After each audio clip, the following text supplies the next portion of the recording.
Why your biggest enemy lives between your ears. Now, I want to talk about a highway real quick today. Y'all work with me. And not the kind of highway that you drove on to get down here to church today, but I'm talking about a spiritual highway that every single one of us is traveling on right now.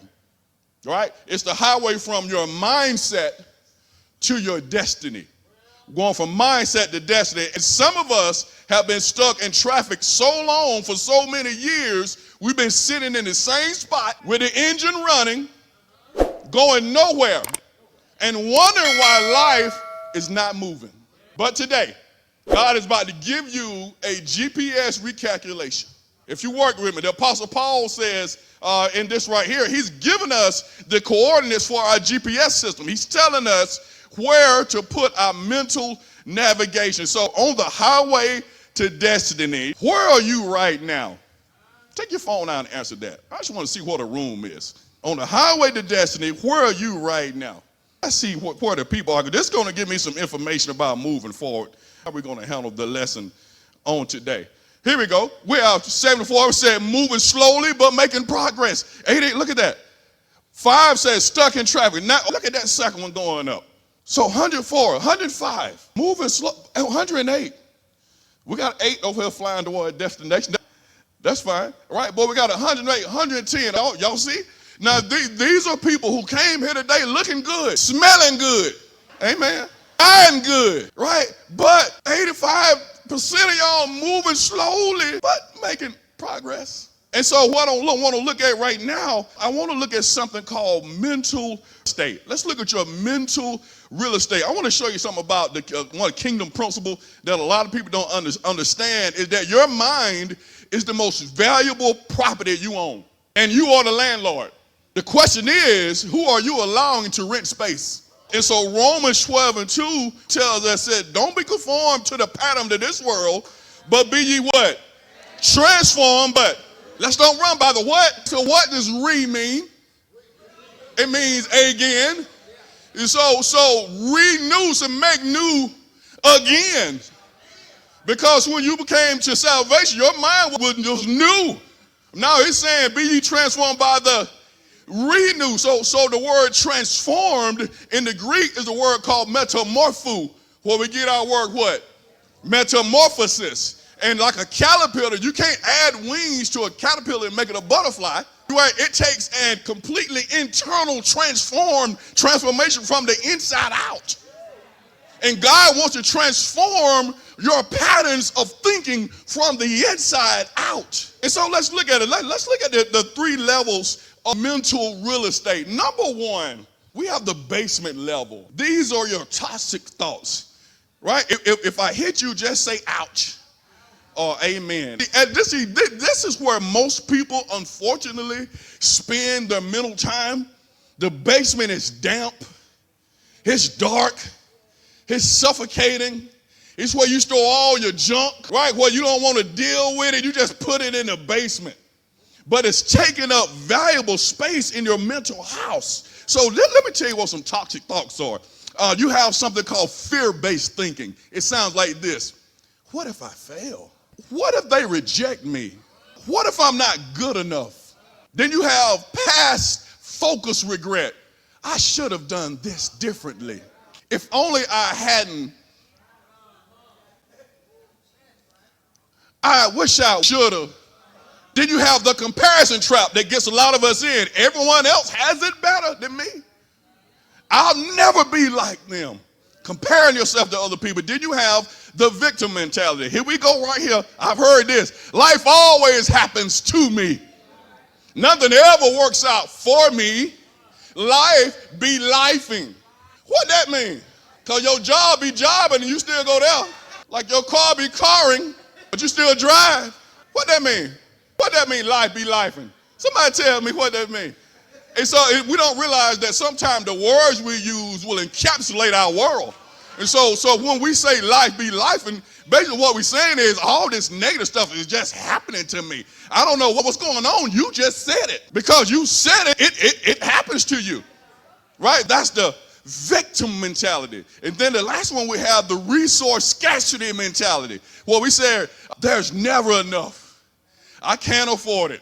I don't have what it takes. And we say, oh, that's just too high. I can't afford that. Well, just say that, because somebody buying it, right? So that's the resource. And this is a problem. See, this is the cost of basement living. You have emotional rent. Normally, when you're thinking this way, you have depression, anxiety, and hopelessness starts to sink in. Then you have stress-related illnesses like fatigue and insomnia, right? And then you start to push people away. Then you find yourself in toxic relationships, or you find yourself in isolation. And you say, I just don't want to deal with people because I'm an introvert. You may be, but you have to deal with people, right? And then you start paying financial rent. Financial rent comes in the form of poor decisions, missed opportunities, a poverty mindset. And then spiritual rent, this is distance from God. And then you have an inability to hear his voice because your mind is clouded with all the negative thinking. 2 Timothy 1:7 said, for God has not given us the spirit of what? Fear, but of what? Power and love and a sound mind. So basement dwellers' language is, I can't, it's impossible, why me, I never, it's too hard, I don't deserve. Question, answer this. Does this sound like you? No, we got one yes. Does this sound like you? Be honest. These are totally anonymous. I can't even see who answered. I don't want to know. Basement level thinking, right? That's basement level. They still popping up there. Y'all going to look at that basement. We got to get you out. We're going to get you out of the basement today, amen? We coming on up. We're coming about that basement. And then level 2 is a little more dangerous than basement. A little more dangerous, right? It's the ground. Level 2 is the ground level where you have neutral thoughts, right? This is functional living. Here, you're surviving, but you're not thriving. You're going through the motions of life without any intentionality, no intentional direction. It's what you call comfortable mediocrity. And so neutral thoughts are like this. You have routine thinking. What's for dinner? What time is my meeting? I need to pay these bills.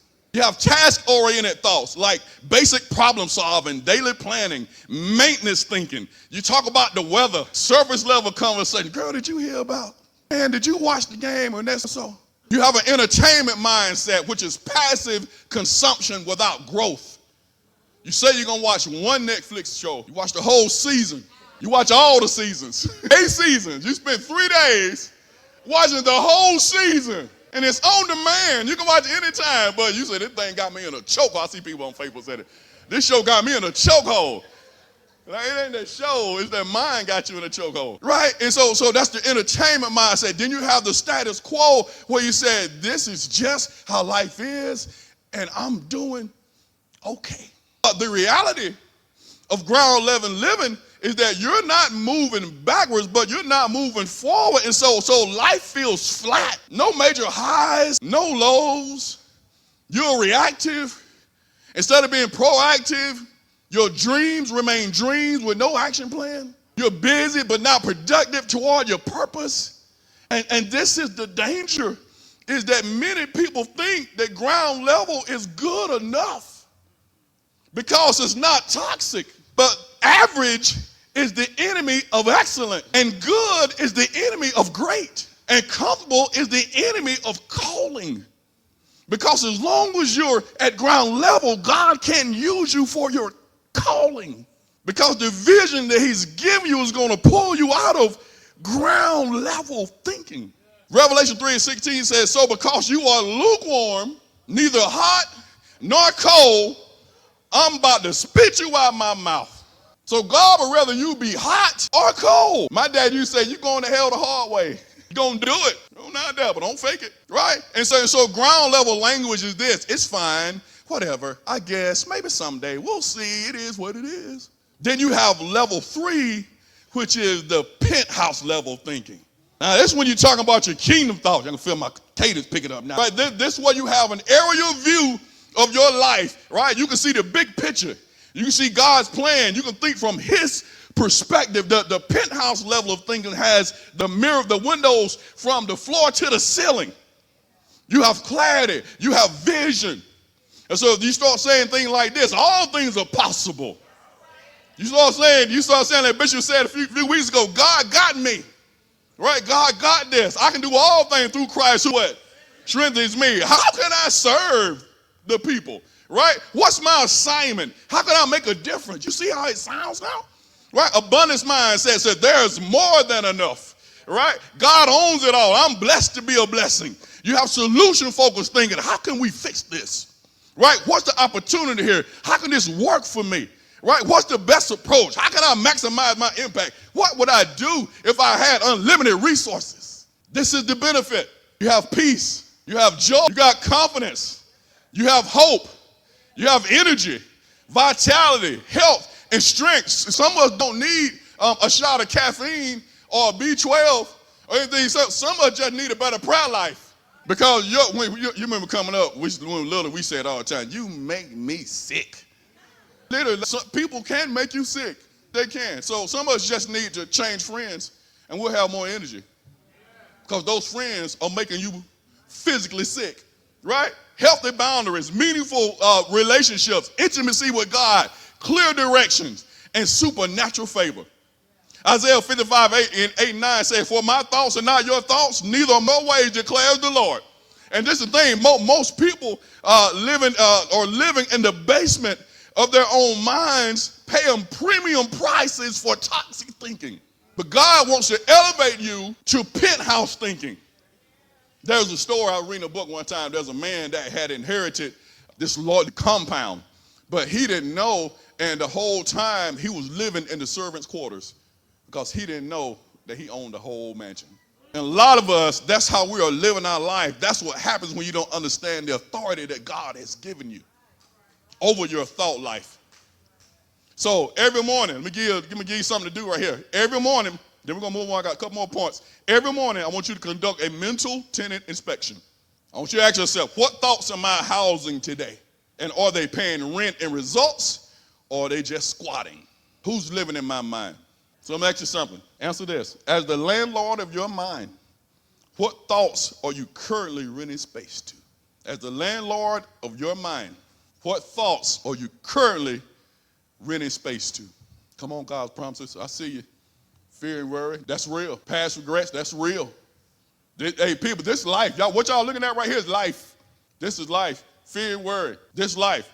And so we have our real estate, which is our thoughts and our mindset. And then next, what we have here is the decision highway. And so I want to talk about real quick about the economics of decision making. Listen to this. Every decision you make is either an investment or an expense. Rich thinkers think investments. Poor thinkers make expenses. Proverbs 3:5-6 says, trust in the Lord with all your heart and lean not into your own understanding. In all your ways, he said, submit to him and he will do what? He will direct that path. He will make your path straight. And so this verse is giving us the formula for wealth building in every area of our life, not just money. I'm talking about wealth. I'm talking about emotional wealth, relational, and yes, financial wealth. So let's look at the three types of decision making that we're going to get on out your way.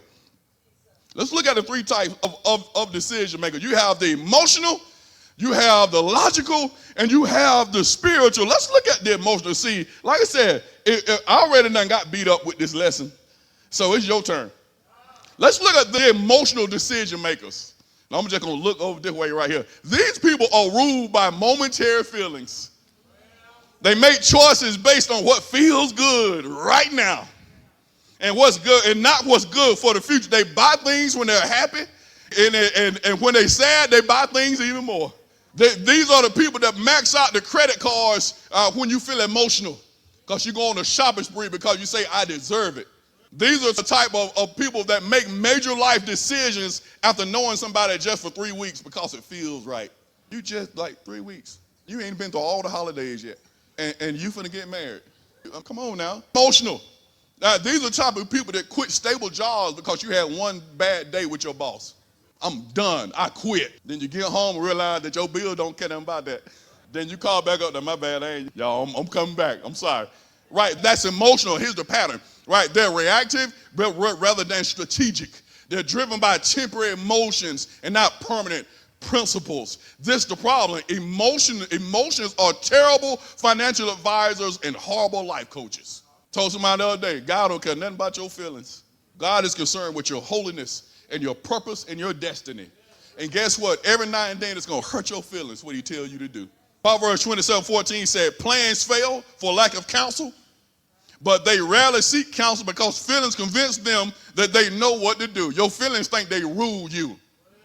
So you don't seek counsel because I know what I'm doing. But this is the tragedy. Often sincere people with good hearts, but with sincerity, have a good heart, they're sincere in their strategy, but a lot of times they end up repeating the cycle over and over because they hadn't sought good counsel. Because it doesn't feel right if I'm talking to a mentor, because they're going to make me mad. I don't want them to tell me about me.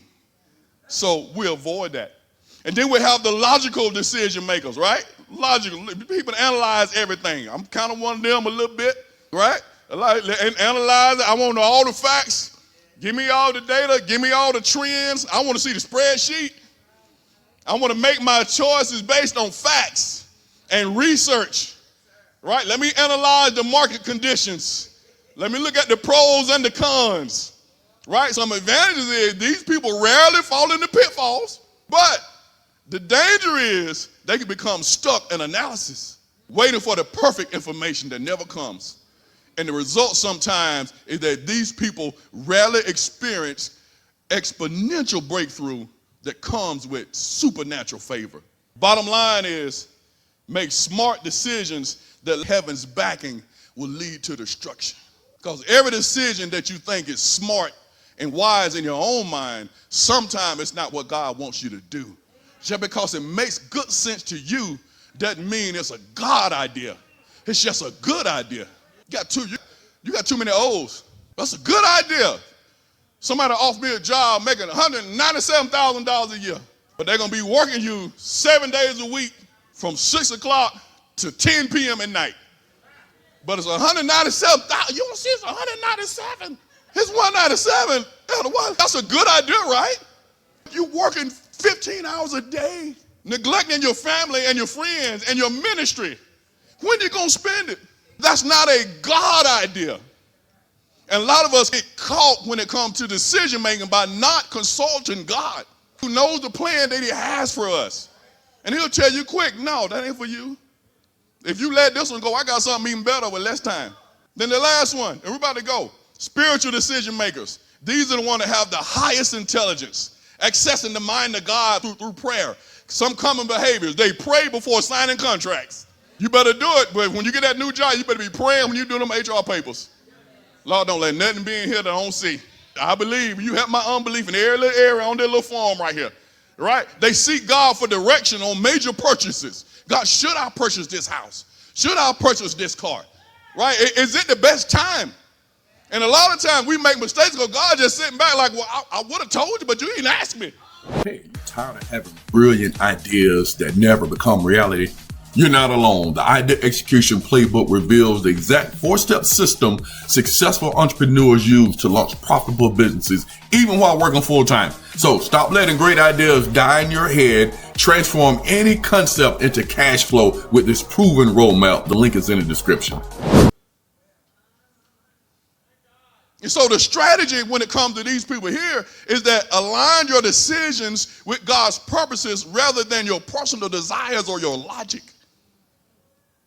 And these people right here tap into the wisdom of the one who sees the end from the beginning. They don't just make decisions, they make kingdom investments.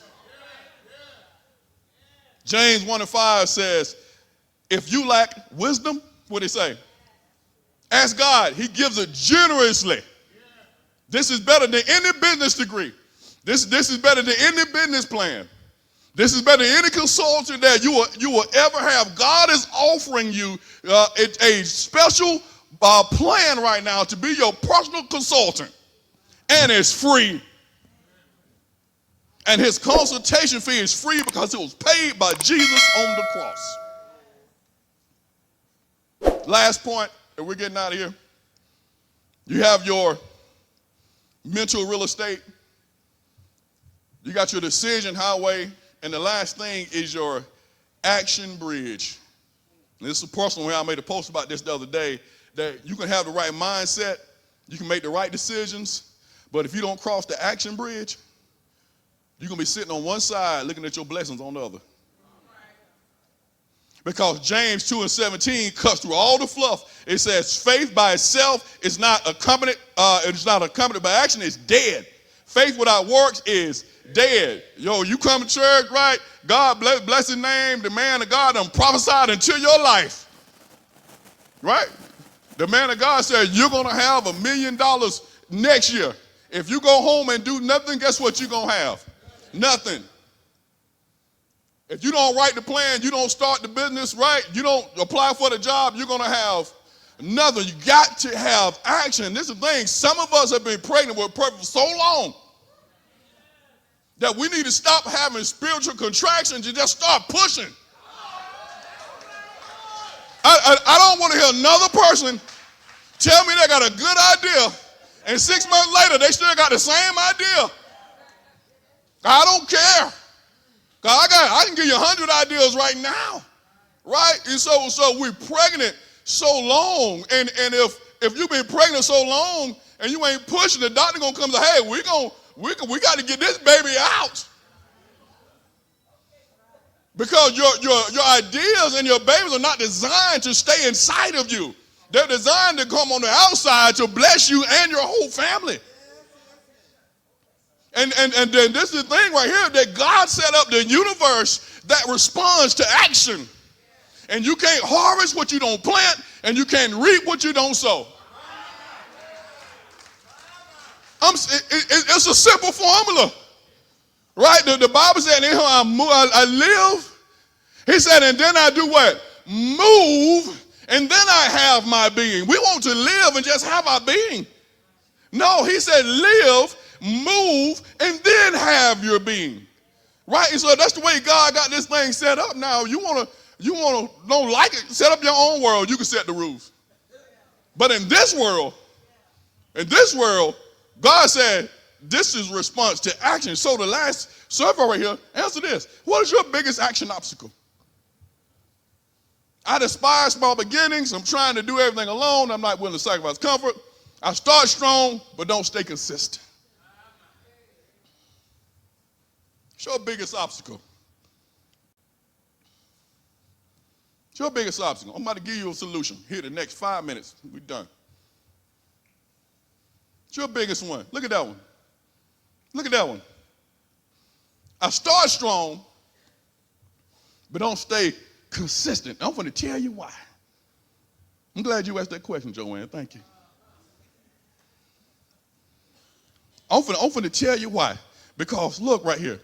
Look at the 3 action accelerators, right? I'm about to give you number 1. It's consistent.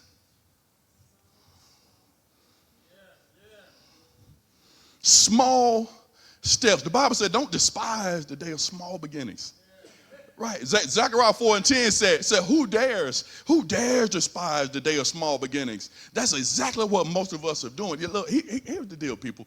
You want massive results overnight, but God builds his kingdoms with micro actions over time. All right, let me break it down for you. Let me get out your way.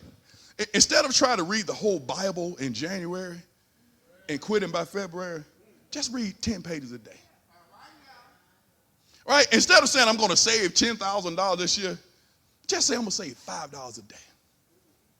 Right? The math doesn't lie, people. If you get 1% better every day for a year, you'll be 30 times better by December.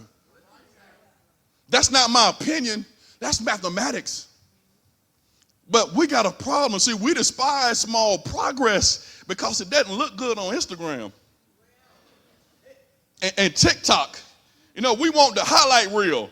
We don't want the daily grind, right? And here's what I know. Most people overestimate what they can do in a day, and they underestimate what they can accomplish in a year with consistency. Jesus said it best in Luke 16:10. He said, if you're faithful in the little things, you'll be faithful in big things. See, we think Jesus was talking about the size of things. No, he was talking about the responsibility of little things. So once you get this momentum going, it's actually easier to keep it moving than the accelerator, right? Keep it moving. It's small things. Next one right here. Next one, strategic partnerships. Look, you got to get somebody to help you. Iron sharpens iron. But this is our problem. This is our problem. A lot of us been trying to sharpen our iron, somebody with a plastic spoon. I'm just telling you right now, you're going to be like the 5 people who you associate with the most, who you spend the most time with. I can look at all 5 of them. They don't have to show me you. I know what you look like. You're a composite of all 5 of those people. Right? And so you need a mentor pulling you forward. You need a colleague that's right beside you. You need somebody under you that you're mentoring. Those are type 3 people that you need in your life. But church, I see 4 mistakes we keep making. And I'm going to get out your way. I'm doing all right, Tony. Good, right? I see 4 mistakes we keep making.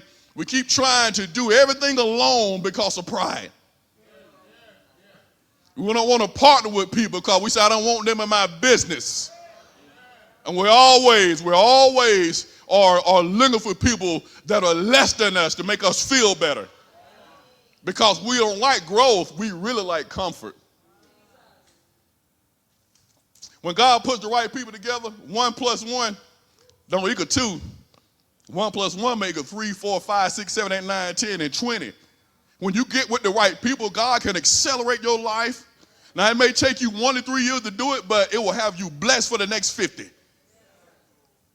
But partnerships are extremely, extremely important. And the last one right here is sacrificial investment as we hurry to our close. Here's a truth that'll make you uncomfortable. Every level in life requires a new level of sacrifice. Just the truth. Luke 14:28 says, consider the cost. So consider the cost. Translation, you've got to give up lower priorities to pursue higher purposes. And you got to invest before you can see returns. Quick story. Y'all know me. I played college football. I love football. Played since I was 6 all the way through 4 years of college. Avery played. Jackson's playing now. I watch it on TV. One tell you, we're a football house. It's your football.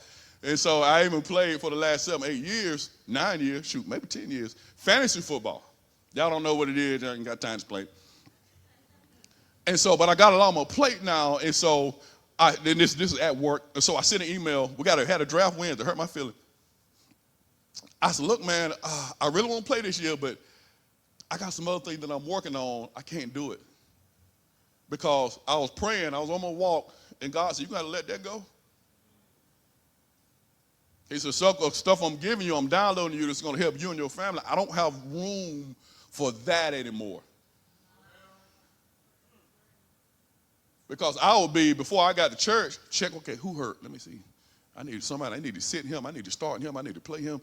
After church, get out and get in my car. Let me see, what's the score? What's the score? No, it was just too much mental space. So some of us got some things in our life right now that we got to let go. There's nothing innately wrong with fantasy football, but there is something wrong with something taking my attention away from what God is trying to do in my life. Now, for me, it was fantasy football. For you, it may be a sorry joker.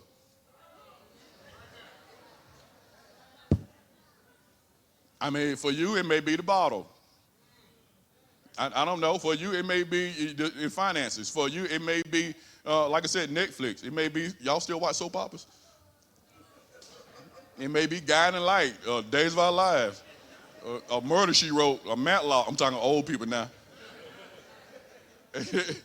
Ann Landers, right? And so it may be that. But you got to find what that thing is. You got to sacrifice. You got to say, maybe you need to spend money on coaching while you working a job, then you living paycheck to paycheck. Maybe you need to wake up at 5 a.m. to work on your destiny, to work on your plan as opposed to sleeping until it's time just to get up to go to work. Some people say, I ain't got no time. I will get up early. I ain't doing that. What you talking about? You missed 3 hours in the morning when you're doing nothing but sleep. But some of us are waiting on the perfect time. But I'm here to tell you real quick that there's a guarantee as we go to our close. Here's what most people don't understand. It's not a destination. It's a design. God didn't create you to find purpose for your. He didn't create you to find your purpose. He created you for purpose. He created you on purpose. He created you with purpose. Jeremiah 29:11 said, "For I know the plans I have for you, declare the Lord, plan to prosper and not harm, plan with hope and a future." Listen, the Hebrew word, Shakara, the Hebrew word is makashava, right? It means calculated thoughts. Like God carefully designed you with intention. And God didn't accidentally think you up. You are the result of divine calculation. Over 5 million sperm were fighting just to connect with that egg, and you won. And so you are, when you came into this world, you are more than a conqueror immediately. Because God said, out of all these 5 million sperm, boom, that's the one I want right there. Because I got a plan for him. So you're not just God's workmanship, you are God's masterpiece. Right? And so the word handiwork is poema, which means you are God's poem. Right? You are God's poem written in flesh and blood. So there's a guarantee. And as we close, I want some real life answers. Complete this sentence. I believe God created me to. Give me an answer. Come on, Zeke. God created me to. What did God create you for? Answer.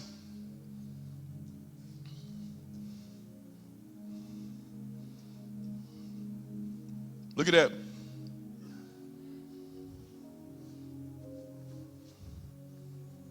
And it really doesn't matter what you've gone through. A master chef can take leftover ingredients and create a gourmet meal. That's what God does with our lives. He takes our leftovers, our mistakes, our broken pieces, and creates something beautiful. So I want to challenge you today. Go ahead, keep putting them in. I want to challenge you today. I want to leave you with a challenge. I want to challenge you to stop being a passenger in your own life. God made you the driver. He gave you the keys. He put gas in the tank, and he programmed the GPS. And all you got to do is drive. All you got to do is get in and drive. God has already written your success story. It's already written. So the question is, are you going to live it or just read about what could have been? Because here's a fact. Like 365 days from now, it's going to come whether you do something or not. Question is, where will you be? What will your mindset be? The decisions that you've made, how will they have impacted your life? And the actions that you've taken, will you look different this time next year? Some of us, come on, singers, some of us are just one decision away from a breakthrough. And keep in mind, I didn't say one miracle away. I didn't say one blessing away. Because we have the mindset sometime in Christianity is to put too much on God. When God said, I've already given you everything you need. When I created you, you had everything you need. We're just one decision away. Some of us are just one mindset shift away from the life that God intended for you to have. So everyone, if you put something on the screen, I want you to come to the altar. God created me to serve. I don't know. You definitely need to get here. God created me to help others, make an impact. Have greater impact on others. Be great, help others, prosper. Make a change in my community. Be a light. Show this world what you can overcome. Be an example. I want you to get to the altar now. We're going to pray. That's going to happen. That's going to happen. So as the singers are singing, make your way this way.